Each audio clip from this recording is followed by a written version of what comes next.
وقل رب زدني علما. From where? I don't believe in anything. I'm an atheist, I suppose, by definition. Yeah. You're an atheist by definition. So, would you believe that your purpose in life is rather purposeless, to be honest? No, just to live and die and decay under the ground. Yeah, it's a sad reality. So, do you believe that there is even a 1% chance that God does exist? Oh yeah, I definitely believe there could be a God. Yeah. I don't know though. There's no way of knowing, apart from what a few books. I want to pose something to them. Go on then. Yeah. And tell me if there is any irrationality in my argument or my example. I've got two hands. Yeah. One is open.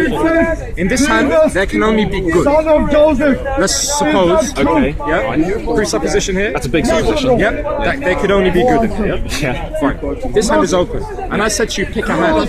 Yeah. Now, as a rational human being, I know the argument you're making. It's like the insurance policy of belief. Well, essentially, what I'm saying by that is, why not believe in a God or ascribe to a religion? Just if they, just in case. Why not? Yeah. Can't answer that question. No, you just talked about rational human beings. Rational human being has to. No, I would say that is a rational thing to do, but then again, how do you know which is the correct thing to do? As an atheist, do you believe that the Christian, correct me if I'm wrong, you go underground, you sleep in caves, worms eat your brain. As an atheist, if you died as an atheist with the presupposition that there is no such thing as a God, but lived as a good person, fine, and live as a good person, no doubt, surely a nice God would accept me into heaven if I was a good person. In your countries, in Saudi First of all, would you not have to go to the scriptures of that God and see what the actual terms are regarding that? For example, terms and conditions apply. Terms and conditions apply, right? Possibly, yeah. Just like with any job there. Then what you're essentially asking is, surely everybody should do this, which means everybody then, controversial word, I can't think of a better one, enslaves themselves to a set of rules without knowing if they are true or good. What I would say, correct me if I'm wrong with this kind of objective rationality here, is that we are all slaves of something in this world. But less of a slave if you choose to not live by any set of rules. By definition, that we are going to be enslaved by something. Right? Not really, but how would you define slavery? Indentured servitude, absence of freedom, absence of free will, yeah, I suppose. So we're not slaves now? No, we're not slaves, right? Do you work? Yes. You work? Within which hours? Which parameters? Well, I go into the office for 8 and I leave like 4 or 5ish. It's nice finish time. When you don't, I honestly, I really don't want to say in public. But yeah. Fair enough, fine. So 8 to 4, especially here. 8 to 4, 8 to 5. Varies. Yeah. Sometimes we work very long days. Sometimes you don't. Do you have a contract that you had to sign? Yeah. Fine. And that contract bound you to those hours. He's the one that has It's a complicated contract. Okay. Nevertheless, there is a contract. I'm bound to a lot of things. Yeah. You're bound to a lot of things. But I willingly signed that contract. But also, that contract you have an ability to review and amend if you wanted to. If you weren't happy with the pay, for example. No, I don't. But then. But most jobs do. Most jobs do, yes. Can I say yes or no to it? So in fact, I am more of a slave than most people. But so that skips my next question then. Yeah. I mean, even I work privately. I teach privately. Nevertheless, I'm still bound by my students to the hours that they expect me to teach them, right? But this isn't servitude. This isn't slavery. Well, I could hate the job, but nevertheless, I need to do something to put bread on my plate, which means I'm enslaved in the system just like anyone else. You have the freedom to choose any job you want to do. Absolutely, but nevertheless, I need to sacrifice parts of my time and my day.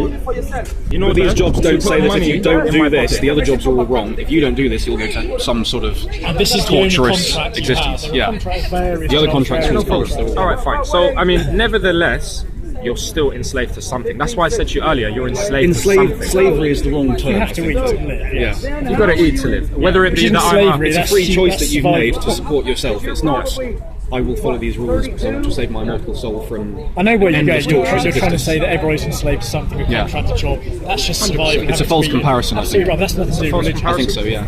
I mean, so we use something a bit more realistic here? So let's just go back to our first point then, yeah?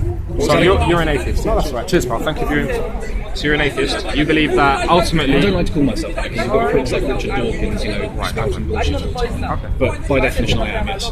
What would you call yourself? An atheist. Yes, I would, but then I don't want to be lumped in. So why did you say like that? To lump them in all together. When the guy asked, is Jesus God, why did you say yes? Because that's what Christians believe. Alright, so not yourself. Not myself, no. Oh, so you're just being a bit of the devil's advocate? No, he was asking what do Christians believe, so I answered the question. Because I sort of. He was saying, is Jesus God? You said yes. Yes, by the Christian belief, yes. By Sure. So, just going back to it then, Ben, yeah. Why would you not choose any religion just in case? Just to have that fallback plan, just in case atheism is wrong. Because what if it's the wrong one and you end up confirming or by certainty if it's the wrong one, you definitely go to hell, don't you? Whereas if you don't pick a religion, there's still a small chance that if you're still a good person, whichever one is right, will send you to heaven in the end. That leads me to my next question. Okay? Yeah. Do you have more chance of entering a paradise as an atheist or as someone of any other religion whatsoever? It's related to my answer, isn't it? Because like I said, if you choose a religion and it's the wrong one, you're definitely going. But if you don't choose any and you live as a good person, as an atheist, whichever one is right, if they turn out to be nice, they'll take you in.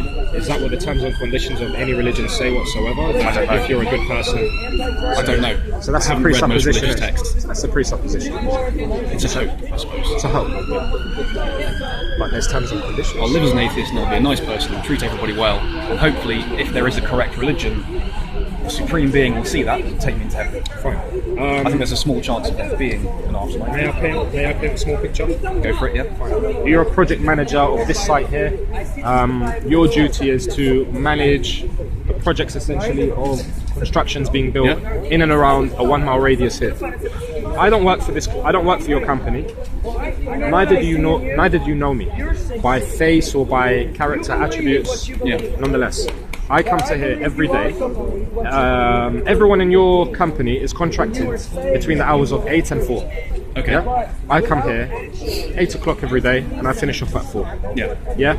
I may stay longer and I may come earlier, but I never breach the contract that your employees live by. Right. Or should we use the word now, because of the context, enslaved by? Yeah? Or within bounds of? Yeah? Fine? Okay. However, I have not written a contract. I haven't signed a contract, sorry. Yeah? But you've behaved within boundaries. I have behaved within the boundaries. Now, at the end of the month, 31st day of the month, yeah? Everyone in your company gets signed off a wage slip. Fine. Will I do, regardless of despite the fact I may have even outperformed anyone else that works under you, would I get a paycheck written for me? If I How had, nice a person I was, doesn't it? if I had hope, you don't know who I am. Yeah. I haven't signed myself to a contract saying that I work within your But company. that changes nothing. It depends on how nice. If you're comparing me to a god, it depends how nice I am. Shall I give you the same as everybody else, or shall I just say, nah, sorry mate, you went past the religion? So you're presupposing then that if there is a God, I mean, and there are so hoping that. That if there is a Hoping god that. and he's decides to let me into heaven when I die after living as a good atheist, there we go. You're a well-spoken individual. I'm not here to patronise you, but what I will say to you is that surely, as a man standing here in front of me now, healthy, well, okay, you must have taken certain educated, careful decisions in your life to be able to be standing here, healthy and well, as you are, in the capital city of the world, London town, right here and now with us all, right? I've made some good and bad decisions, yep. Fine. Would you say it's not a bad decision that you're just putting hope on something that could be not only managing your life here? No, it's not a bad decision, because I've already explained that. Supposing an afterlife. We're not talking about protecting your investments in this world. We're talking about supposing that there is an Explain the afterworld. logic behind that. Going back to if I pick the wrong religion, then I'm certainly going Do you to hell. agree with your own If I live logic? as a good atheist, it's a fair gamble, I think. Do you agree with your own logic? I will Yes, I talk to you, and when I Okay, turn so my head and look What if we at could you, prove to you? What if that's someone when could we're prove to you having that there is a God that is existing? If they could prove it to me. Yeah? If they could prove it to me, Yeah. then I'd have to work out what that God wanted. a result, if you will. If he wants me to get down on my knees and pray 10 times a day, and that's the only way for me to live in immortal paradise, then I suppose I would do that. But, it's pretty hard to prove the existence of God and what he definitely wants. Could you compare God to a piece of clothing in any way whatsoever? Yeah. I don't think so. I don't think we can either. I mean, some people would say All right, so I went through Buddhism, I went through Sikhism, I went through Judaism, and every ism and schism there is, and it didn't fit me as a human being. Yep. Therefore, I rejected any of the texts that came with these beliefs. Yep. Yeah. But surely, It's not the way I think about it. how do you think about this? Well, not like for that. argument, but How do one you? at a time. To be honest, I don't very much. Apart from what I've already told you. Sure. Okay. So, supposing there was a God, surely this God would give us some sort of proof whatsoever, right? Why? Why? Why would you? It's what if another the- question. I mean, But I'm where saying has all if this it was matter in the front of universe come from? It could have been created by God, but he could just be completely just not even noticed us. If I forget I the word I opened- want to use, but there could be a God and he just doesn't even talk to us. The difference of the angle that I'm bringing and the angle that you're trying to supplicate with right now, is I'm bringing this phone. I'll give an analogy. I'll bring a metaphor involved. I bring my hand and I say, look, there is a phone in my hand, and you're saying, well, before I identify that there is a phone, I need to understand why there is a phone in your hand. But we're not talking about motivation behind. We're not talking about motives. We are talking about the actual existence of this object that I hold in my hand. Am I not? Why is a question that you would bring later along, wouldn't you? Just like philosophy, a theory is based upon a theory based upon a theory, and you could not get to the secondary theory without the first theory being there referenced. Would you agree with that? I'm not really sure I see what you're saying. Okay, so basically, instead, let's bring it back to our what I was actually asking you in the first place. The point I made is there could well be a God, but he's just completely ambivalent to us. Okay, He fine. just exists in some other realm. He created the universe. Why would he talk to us? Especially creating, funny stories about random humans doing good acts or whatever. I understand. I mean, it's a word that I've used as well here, and we're still speaking upon it, I hope, is the sense of rationality. And we comprehend in this universe what we find to have elements of rationality. Otherwise, if we can't comprehend something, we can't find rationality in it, therefore we can't believe in it. Would What's you? rational about applying religion to things we don't understand? Thank you very much. Now, before any question you want, that's the question I want. For me, I don't need to ask all of the question marks when I actually have the proof. When I have the proof, I've already established what it is there that is evident. Now I can ask about motives behind it. And surely enough, in the Quran, it is full of the motives. Allah subhanahu wa ta'ala says in the Quran, our Lord, Master and Creator, He says in the Quran, in Arabic and then I'll say in English, Bismillah ar-Rahman ar-Rahim, وَمَا خَلَقْتُ الْجِنَّ وَالْإِنسَ إِلَّا لِيَعْبُدُونَ. And the English translation of this is, and we, in brackets, the majestic plural of God, and we have not created jinn nor man, but for worship. So and we have not created jinn nor man, jinn meaning spirits, not the drink, yeah? Spirits nor man, but for worship. So now we have a purpose. So man is created to worship. Yes, sir. Right, okay. This is what we believe. And if God had said in the Quran, for example, we were created to scratch our backs, no matter what it was that was actually heavily spoken within that book or stated in that book, the first thing that we would need to do in order to take the words in this book serious were to find the existence, the proof first. If we can prove that the author of this book was in fact a miraculous entity, so to speak. Yeah? So how has that been proved? So you're saying you have to prove that to believe what's in the book? Right. That makes sense, but how have you proved it? Alright, so we haven't proved it, but we believe that the author of this book has proved it. And the way he's proved it is that there are certain scientific miracles that are entailed inside this book. Firstly, let's take the presupposition again. But you're taking the word of the authors of this book, these miracles happen. Okay. In this book, would you agree that there are certain scientific miracles in this world that have not yet been put onto paper, things that have not yet been explained? For example, like Loads of them. yeah? Bermuda Triangle comes to my mind, it always does. Yeah, there are lots of them. There's loads, right? Okay, so from what we know about the Quran is a book that was put down 1400 years ago, somewhat 1400 years ago, by a man who we have a chain of narration about this man. He was illiterate. It's Mohammed. It's Mohammed himself. Peace and blessings be upon him. He could not read nor write. He was raised up for a period of his childhood as a Bedouin in a desert. Yeah. That's where they used to send the children in that day and age to toughen them up. He could not read nor write, and he used to sit and reflect. He came in a time when there used to be burials of firstborn baby girls. He came in a time where people used to worship statue idols. I believe they used to have over 360 statue idols. And from what I've heard, he went up into, I forget the name of the mountain, went into a cave, and God narrated the Quran to him, through him, Angel Gabriel. So when and forgive me, this may be a bit offensive, but I'll try and be completely logical about this. So the way I look at Christianity is Mary supposedly gave a virgin birth. So let's look at that logically. What's more likely? A divine being impregnated her as a virgin, or she slept with another man and said, "Oh, whoops, I'd better lie about this because he'll beat me up if he finds out." It was a god. There's this religion, you probably never heard of it, and that's what happened. So Mohammed, one man going up a mountain for a few days and then coming back and saying, "By the way, this is the new truth."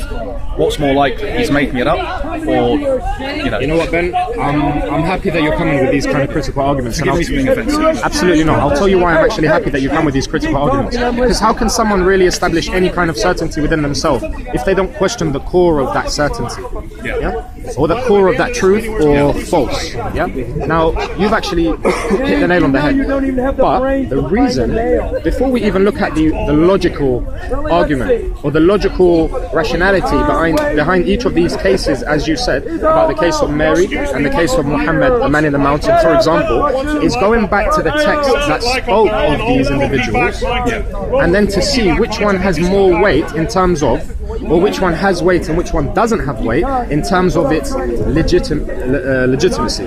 So, for example, in the Quran, going back to what we said about the scientific miracles that are pertained in the text in this book that was transcribed, and brought down to us 1400 years ago. Okay, so for example, in the Quran, it speaks of how the moon is a reflected light of the sun. Now, this is something that scientists only recently have come to ascertain as to be complete factual truth with evidence for it, due to the fact that they have now the technology to prove this. So this is a substantial fact within the science world, It talks about embryology.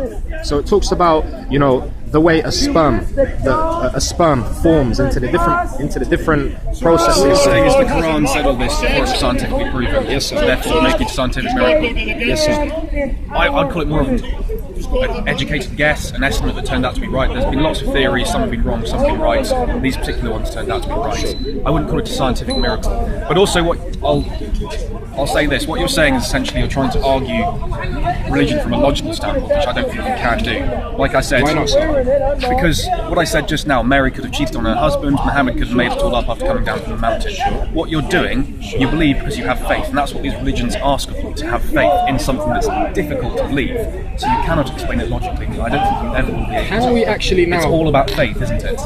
It is. However, before we go into that, I mean, if you do have the time, and the courtesy to allow me the time to speak to you about it, can we actually question logical thinking itself? Meaning, for example, you have a child, assuming you're a father now, you have a child. That child, you teach that child growing up to eat, you remind it to sleep, you remind that child to go to the toilet, etc., etc. When that child grows up, it starts to have its own sense of logic, right? And that logic is something that is built beyond its scientific, biological parameters, within an understanding of its environmental factors. Could we both agree with that kind of statement? Fine. Now, as a child, can that child have more logic than you as an adult? More or less logic? More logic than you as an adult. I don't think that question makes sense, having more or less logic. Do you mean is a more logical thinker than an adult? Or? Why doesn't the question make sense to you? Because logic doesn't come in quantities. Says who? Well, it's a concept that can't be quantified. It's actually just a... Okay, fine. Do you know why we can't quantify it like that? Why not? Because we didn't create logic. Now, assuming there is a God, or assuming... Fine, thank you for this. Now, how was this planet created? That's another question as well, right? However, this planet has its own synchronicity about it. Now, for us, the way that we operate in our world, we go about our own logic, times or slash our synchronicity, or one leads to the other. Our logic helps us to synchronize our day, for example. For example, when you go to the toilet, you don't wipe yourself or clean yourself before you use the toilet. You use the toilet and then you clean yourself. And that is it's just a normal logic, isn't it? It's just something that is of Would you agree? A natural disposition? Yeah. Natural disposition. Fine. So you believe in natural disposition? I'm not really sure what the term is, but that's the logic that makes sense. Yeah. Meaning, Yeah, I guess. the fact that you've observed it means you've ascertained or you have a certain platform of logic.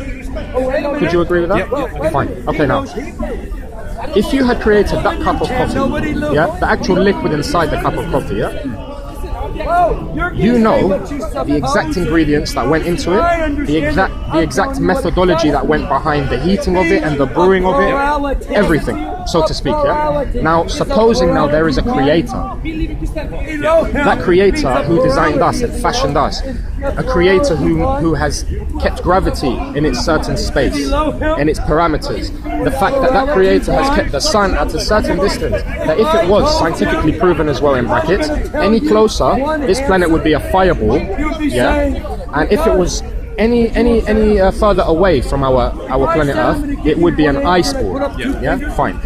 Would it be more difficult to fashion that cup of coffee, that liquid, at the temperature that is a desired and required temperature in order for human beings to be able to drink it without it scorning or chilling our insides, than it is about a sun being at such a distance that it would neither burn this planet to dust or turn it into an ice More age? difficult to make a good cup of coffee than it is to put a planet in the Goldilocks zone. Yes, sir. Well, I'd argue that objectively it's far more difficult to put a planet in the life-bearing zone of the sun. Fine. Okay. So now, if we take this a step further now, yeah? We'll just use one more example. Yeah. Okay. So you're walking through the desert, supposing. Okay. Supposing you don't know what this object is. Let's talk 1,000 years back. Yeah. You're Ben 1,000 years ago, okay? Prehistoric Ben. Walking through the desert, okay? You find this object in the sand. You pick it up, you turn it on, you see all of these little things, something that resembles time, you figure it out after a while yourself. You know, it's got different apps on it, etc., etc. And I figure that out. Can you figure out, what would the first question you would assume to yourself? What would the first question you would pose to yourself about this? Who made this? Wonder what it is. What it is? And I would probably assume it was man-made. It was man-made. Yeah. Fine. I think that's rational thinking. I think that's logic. Yeah. But what if now I'm your mate and I'm in the desert with you, and I picked up and I said, "No, that couldn't be man-made. It couldn't be." And if you look at it, this is glass. Glass is made out of sand. Yeah. Plastic on the side of the phone is made out of oils. Yeah. Rubber, plastic, sand, glass, oil. Yeah. All of these are elements that you can find in a desert. But they have to go through a process to be therefore man-made. Okay. And the right angles, all of this suggests that it can't be natural. So that would make you suppose that this was definitely, because of its complexity, a man-made tool. Yeah. Fine. Then, man of rationality, intelligent, good speaker. Yeah. Thank you. How about the complexity of this phone now led you to believe 100% without a doubt, with your logic, that by all means this was, created Yes. by a man. I know where you're going now. All right. Listen. So, how about the planet? Again, it's unanswerable. That's the root of all of this, is totally unanswerable, though, isn't it? The planet was created by rocks smashing into each other, eventually attracting gases, and there we have our biosphere. Yes, we're complicated, which leads to the theory of intelligent design. There could be a god who could have created us out of his rib. He could have created us through the process of evolution, designing it himself. So can I ask you? Or there to could have been a answer- primordial soup. Then again, I have proof that that was created by man. You do, I yes, don't sir. have proof that we were created by a supreme being. Can we prove? Okay, fine. So you obviously believe in what you see. If And you that's study the rational breeding of thinking. animals, it does lend credence to the theory of evolution, doesn't it? Yes, sir. But you believe in what you see, right? If there were no men in existence, if you were the only man, if me and you were the only men in existence now, okay? And we found this phone, and you said this was created by a man. I said, well, I didn't bloody create it, and I'm the only person that's been around with you. Yeah. You didn't create it. I didn't create it. Who created it? Or what created it? It would lead us to that question, would it not? But you're posing a pretty... you can't just pose a scenario like that and say, right, this supports my argument for God. Fine. We walk through the desert. You find sand. You pick Okay. up the sand Pretty in your easy to hand. find sand in the desert. Fine, yeah. You pick up sand in that desert, okay? and you say to me, you created that sand, or I pick up sand and I say I created sand, what are you going to tell me? Mate, make your own way through the desert. You're seeing those mirages now. You could have created less because this is boring and we're going to die of thirst. So well done, mate. As incomplex, for example, as sand is, you can never come to the educated or any kind of rational assumption that I created sand. Yeah. Could you? Fine. Well, I'd say go on, prove it, make some sand. Prove it makes some sand. Fine. Fine. Yeah? Okay, cool. Now, if there is a creator of this universe, can we at least make the assumption, can we agree upon the fact that this universe was not man-made? For the sins of the world. Who knows? It could be cyclical. We could end up making it and somehow resetting it, and then the Big Bang happens all over again. Big Bang is meaningless. Big Bang is meaningless. Critical Big Bang theory is meaningless. Well, there may not even have been a Big Bang. No, of course it's not. It's a theory. There's a reason why a Big Bang theory is merely a theory. Yeah. All of these things are theories because we don't know. Yeah. But now, what is the most substantial evidence? And I'll tell you what's the most substantial evidence that this world has a creator. And the most That it exists. Obviously. that it exists. Okay. Now the most substantial referencing that we can say to fall back upon about the existence of this planet must be something, right? There must be something there. Whether That is the only evidence. That it what exists. is? Okay, fine. I'll tell you what our evidence is. Okay. Our evidence is the Quran, and the reason for this. And this goes back to what I was saying is it's faith that you're relying on, not logic and rationality. Religion's based on faith. You are asked to have faith, and your reward is eternal paradise if you have faith. They're not asking you to rationally believe it. Supposing you do have a creator. Supposing we do have a creator. I mean, and the example that I gave from that coffee cup, I think I led on to another analogy. But supposing we do have a creator, that creator fashioned us in our face, our eyes, our mechanics, our biology, everything. Yeah. That creator would have also, by his will, if we do have a creator, I'm sure you would know that our creators would be omniscient, he would be all powerful, right? Because everything from your rationality. Yeah, from your rationality, you would know that he is the one who designed everything under him. Doesn't necessarily mean he's all-powerful and omniscient. No? I mean, with your rationality, with your understanding of things. No, it's a bit of a leap of, I don't want to say leap of faith, but maybe a non sequitur to say that just because someone created something, they're therefore omniscient and powerful. Fine. Would you at least then come to accept or to agree upon the point, yeah? The hypothetical point now, that he would at least have an understanding upon what he created. Yes. And that, okay, fine, and that he would at least have a deeper understanding than that of which he created. Possibly, yeah. Fine. So God, if there is a God and he created our body and our biology, it would mean that he would be an amazing scientist if he was a man. Or if his science could be measured, right? He would at least get an A star, Depends on wouldn't how you believe he created us. He could have just kickstarted the process of evolution, or he could have crafted us on a crafting and table. then it goes on by itself. I mean, we're standing in 2017, yeah? Every computer technology that has ever existed was created by men, right? Yeah. Have computers now gone on to create themselves? Not really, no. Fine. So would that not go against that logic that you've just spoken of? Would that not be irrational to the whole point of that? Why do you think that goes against that logic? Because if you were to say that, for example, God created something, but then those things evolved themselves. Yeah. But wasn't it God that fashioned it? For example, you get to wheels. The first person that created a wheel, I don't know what his name was or who he was, but he created a wheel. Yeah. Now, he did all of the measurements about force times this times that and whatever it is. I was always rubbish at maths, yeah? I passed it, but just scraped it, yeah? And that wheel rolled. The person that invented the wheel, they knew the wheel would roll, wouldn't they? Yeah. When they actually brought it onto the market and patented it. You know, they put a patent on it or whatever it is that they needed to do. Stone Age patenting, yeah? Fine. So, surely, now if there was a creator, again, he would know the exact fashion of this universe. The fact that we have 4 conditional seasons, yeah? Throughout a 12-month period in brackets in London within a day.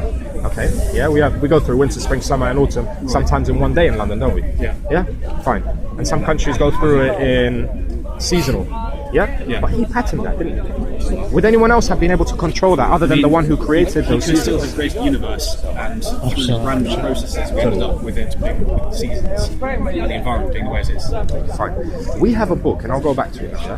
The reason why I have certainty in the things that I speak to you of is because we have a book that speaks of scientific miracles that were never ever pertained to science until they were explored and they spent billions and billions of dollars and pounds and yen and whatever it was to establish the truths and the falsities behind these actual experiments. Down to science at the time. The ancient Greeks worked out that the Earth was round long before we did. Then we regressed back into thinking we had a flat Earth. during the Middle Ages, and then suddenly science proved it all over again. Those Greeks that you say, Yeah. the textual evidence that they have is Yeah. very, very weak here and now today. And it's very, very plain very plain as well, Yeah. and some indecisiveness and incorrectness compared to the text of the Quran. Our Lord, who we believe is the author of the Quran, Allah, in chapter 4 of the Quran, chapter 4 of the Quran, verse 82, he challenges anyone and everyone to find contradictions within the text of the Quran. Now, this is not just a book that shares opinions, because opinions are ambiguous at the end of the day. Opinions don't stand for any truth. They are an opinion, therefore they can't really be faulted in terms of fact, unless it was something very, very clear and decisive. Now, this Quran, I don't know how many verses. Does anyone know how many verses are in it compiled to make our beautiful Quran? 6,352. 6352. 6,500. 666. 6,000. No, it's not. No, it's not. No, it's not. 6,000? 6352. Allah, 6352. All right, so around 6,000. So 6,000 verses in the Quran, and God challenges in the 4th chapter in verse 82 to find contradictions in the text of any and all in the entirety and totality, or singling out the individuality of these over 6,000 verses in the Quran. And that challenge was something that was stated 1,400 years ago and is yet to be established or exploited. Yes, sir. Okay. So because of this is a reason. I'm not going This to is wait. what gives you faith. This is one of the reasons that I have faith in the text of the Quran. You know, if I was, for example, to come to you and approach you now and say, all right, Ben, tell you what, put some fingers behind your back, or think of a number, okay? Yeah. Now, the only human being, the only physical being that would know the number that you were thinking of would be yourself, yeah? We're standing in 2017 and there are still not any established mind-reading machinery, that can establish or ascertain that kind of truth that only you live with. So you thought of a number 41, for example, and I said to you, Ben, you're thinking of the number 41. What would you think about me? I'd be surprised and I'd think, how the hell has he done that? And I do it 20 times over. I do it with you from sunrise to sunset. What would you? I wouldn't assume you were a god straight away. What would you conclude to? I would conclude that you had some sort of technology implanted in your head, or some weird, unnatural ability that was as yet unexplained. However, that technology is not something that you've seen evidence to, number one, and it's not something that you've seen man create, number two, and it's not something that shares any form of logic in this world, number three. It is a hypothetical, but it's still using your chain of logic, your chain of thought. It's using your chain of rationality. This is your platform of rationality that I am speaking to you on. It's not conclusive. It's not conclusive. Fine. The Quran, we believe, is conclusive. Why? Because everything that was stated in the Quran, all of the scientific miracles that were, have turned out to be ascertained true fact. You know, I mean, actually, there was something interestingly enough that I read not too long ago. I think it could well have been that they just had competent scientists of the day. We could go to the shoulda, coulda, wouldas. But if I, for example, we're standing in Speaker's Corner, and that's a more likely solution or conclusion to make. Just like I think it's more likely that Mary chieftain Joseph and Mohammed made it all up from a mountain. Again, forgive me for saying that. No, that's absolutely fine. Please. So what would be the probability of each one of those claims being correct, taking them I think aside? it's more likely. What are the probabilities? I mean, there could have been any other. I can't give you a mathematical probability, but there could have been any other things that happened. Mohammed, he may not have made it all up, but it may have been someone else telling him these things. Mary may not have cheated on her husband, but he may have not realised that he had created this baby. I don't know. Ben, you know what? I applaud you for the way that you challenge yourself. I really do, and I'm not saying this in a patronising way, because a lot of people, they go into a faith blindly, and then they end up just being their own worst devastation, for example, their own destruction, self-destruction, so to speak. I mean, for yourself, everything that you've believed up until now in this world, and everything that you see, is something that you have ascertained true faith to. Would you agree? Yes, I would. Yeah. However, the first question that I asked you, well, one of the first questions that I asked you, now we've gone off the point of the fact that everything in your world, so to speak, you've ascertained to have true certainty in everything I would around say you. everything I'm aware of is absolutely certain. But you know what we've been speaking about for the past, I don't know, half an hour, 20 minutes, or whatever it is? I asked you if you had certainty that there was no God, and you said no. Yeah, fine. I have certainty that there is a God with my evidence. Do you have certainty that there's not a God with yours? No, I don't. So now, that leads me to one of those first questions that I Your asked. certainty is based on faith, and yet they do seem like scientific miracles. And Absolutely. I mean, thereby it confirming your faith. But I just think that could be more likely put down to scientists of the day. Fine. If you were sitting in a science exam when you were in school, and the teacher came and told you the exact questions that would be in the exam, you could then go and revise those questions, if you had the mental capabilities for it and the patience and the physical sustainability to sit in that exam, and you could get 100% in that exam if you wanted to, right? Yep. Right. So if God came and he showed himself to us, yeah, now our test would be very different in terms of faith. Now God tests us for our faith. God tests us for 6 things as Muslims, and I'll go through them with you quickly if you don't mind. I mean, I have to take off in a moment, but are you talking about the 5 pillars or no? Those are the 5 pillars of Islam. These are 5. Sorry? You know about 5 pillars? Vaguely, yeah. So there are 6 things that God tests us on upon our belief. The first being the oneness of Him, our Almighty, yeah? The oneness of His existence. The second being the angels of God. Yeah. So like as we mentioned Angel Gabriel earlier, yeah? Thirdly, the prophets and messengers of God, so the people that transferred that revelation, yeah? Yeah. And the inheritance of the prophets, which was monotheism, which was La ilaha illallah, or in English, there's no deity worthy of worship but Allah. Yeah. The fourth of them being the books. So the books that some of these prophets came down with, the Quran, the Old Testament, the Psalms of David, the 10 Commandments, etc., etc. The fifth being Judgment Day, including heaven and hell. Yeah. And the sixth being divine decree or predestiny. Yeah. Okay. Now, no one in this world, yeah, as educated as they are, can ever go to prove the unexistence of any of these pillars of faith. However, the way that we can prove the existence of any of these pillars of faith, plus any other statement, is because this book has already proved to be authentic in terms of who it came from, or the entity that it came from. So in that book, that proof you're talking about is the confirmation of these scientific so-called miracles. yes, sir. Right. Okay. Now, if we were to now speak on the other scope, the other side of the window now, when you said, all right, well, we can use the same kind of understanding and rationality to open up or unpack Christianity, and Christianity at its totality, yeah, or individuality, yeah, fine. But the only thing with that is, when anyone does it with their rationality and educated stance upon it, yeah, on unpacking this, they will always find contradictions in the text. So when you find an imperfection in the text, the imperfection proves that the imperfection means that the text is not perfect.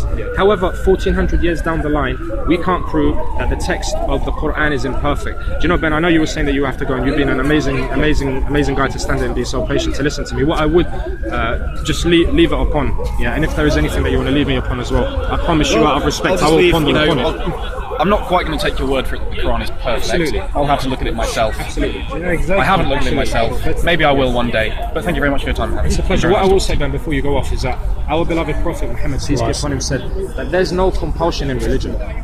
And our Prophet also said that knowledge is the key to worship. How can we worship something that we don't know?